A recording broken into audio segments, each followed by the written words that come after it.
Hello everyone, and welcome to my Duel Today official news channel. I hope everyone is having a wonderful day. Before we begin, please hit the subscribe button and give this video a thumbs up. Harris inquires as to Ava's well-being as he observes her scrambling to get the bistro ready for business. All she needs is for tonight to go flawlessly. Stefan yells at Clyde over the phone in the square on a modification to their first agreement. He makes threats against the prisoner if Gabby is harmed. Clyde cuts him off with a warning that he might go nuclear. When Clyde hangs up on him, Stefan gets very angry. Jada notices Stephanie sipping a pink martini in the pub while she's carrying a box. Stephanie tells her about running away from her two envious ex-boyfriends and dropping the water bottle on her foot. About the box, she queries. Jada explains that she's organizing things in anticipation of potentially moving in with Rafe. Stephanie proposes that they have a drink and talk.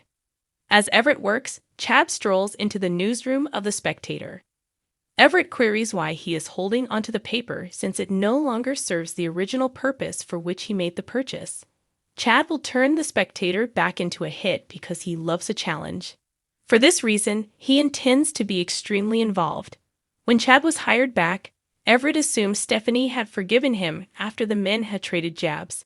Since she moved out, Chad acknowledges that he hasn't had a chance to tell her. That news doesn't make Everett sad. They are more veiledly menacing and posturing. Theresa throws a bag into a trash receptacle in the park that has the hoodie she wore when she abducted Victoria. Tate and Brady come over, curious by her actions. Theresa makes up the story that she dropped her phone out by mistake. As Brady and Theresa argue over Tate's medical records, which are necessary for him to return to boarding school, Tate dully inserts his headphones. Brady and Tate walk away as Alex approaches. Harris is kissing Ava as a still angry Stefan storms into the bistro. He walks away, wishing them luck with the opening. Stefan informs Ava that Clyde intends to remove narcotics from the eatery. Ava declines to take part. Stefan warns her that if her son and his wife don't comply, Clyde would kill them. Stefan yells that he will permanently get rid of Clyde Weston, putting Gabby's life at danger. At the pub, Jada and Stephanie complain about how untidy males are while they get tipsy. Stephanie raises a glass to giving up on guys and says she can't wait to have her own space. Jada is aware of the damage a breakup may cause. Stephanie tells her about her ex-boyfriend from Seattle, who sounds like Jada's ex, minus the coma ghosting. It just didn't work out, and Jada doesn't hate him. Up until he wasn't, he was everything she wanted. Stephanie requests a photo. Before Jada can show Stephanie the engagement picture she took with Everett, Harris waltzes in. He is invited to go with them. Everett at the publication criticizes Chad's skill as a journalist. Chad remembers with reverence all the stories Abigail told him. Giving the paper everything she had was her civic responsibility. For her and her memories, he intends to do similar action. Sincerely, Everett wants the publication to turn out as well as it can. He also desires Stephanie's happiness. He hopes they can cooperate amicably because he knows Chad wants both of those things as well. Brady apologizes for his altercation with Theresa to Tate in the square. Tate believes Brady's mother withheld the required documents from him because she didn't want him to go back to boarding school. Perhaps he is reluctant to return as well. Tate motions for Brady to stop ragging on Theresa. Tate doesn't hate her, even though Brady does. Brady swears not to bring up Theresa unless it is absolutely required. Theresa and Alex go to the tree farm and come home with a tree. She recommends they string popcorn like her family used to do after finding out he doesn't have any decorations. She tells him about further customs before pointing out that they don't have mistletoe either. Alex never required a reason to be kissed. "Fuck mistletoe," she exclaims, planting a powerful kiss on him. Stefan says something that makes Ava think about Jake as they worry over what to do. Although she apologizes, there are moments when she finds it bothersome that she works with someone who doesn't look like Jake. Does she miss him, he asks. Obviously, I do, she replies. He was the closest she had ever been to a typical partner. Stefan inquires about Harris, mentioning the risk involved with dating a police officer. She informs Jake that it is not relevant to him. When she calls him by his brother's name, Stefan grins. Everett explains to Chad at the paper that by civil, he means that they hardly tolerate one another in a typically courteous manner. As Chad notes, their relationship wouldn't be the first turbulent in the Spectator's history. Everett informs Chad that he believed Abigail to be a fantastic reporter.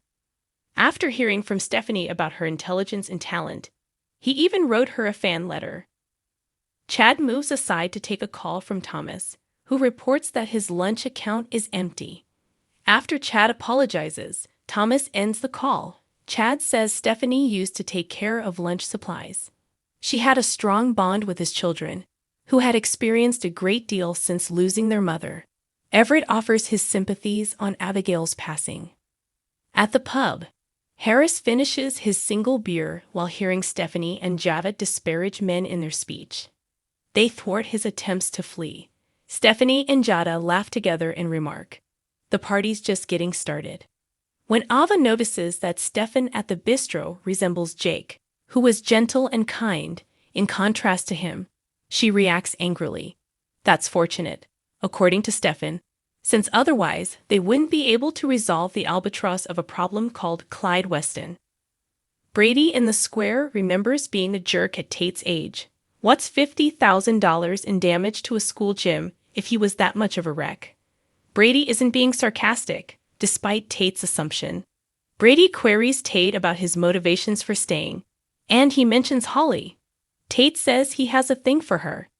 She promised to take him out, but she hasn't shown him any interest yet. Brady believes that needs to be fixed. He gives Tate his gold card and tells him to go have fun.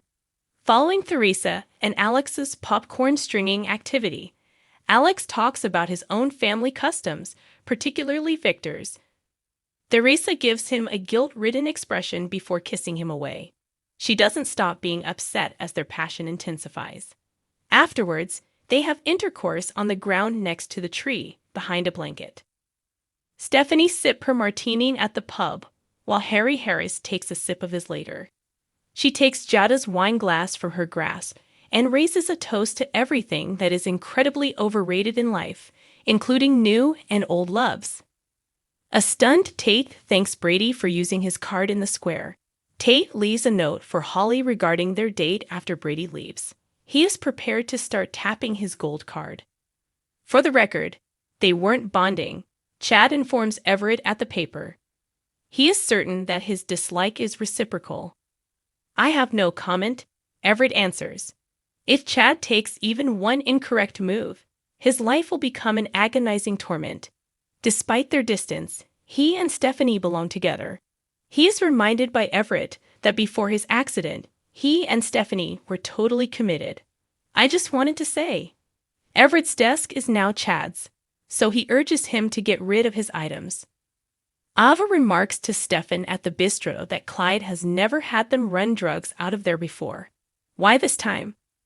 A man walks in carrying 6 cases of Clyde Weston's canned tomatoes. Stefan and Ava glower. Thanks for watching if you like this video. So please don't forget to subscribe my channel and don't miss any update.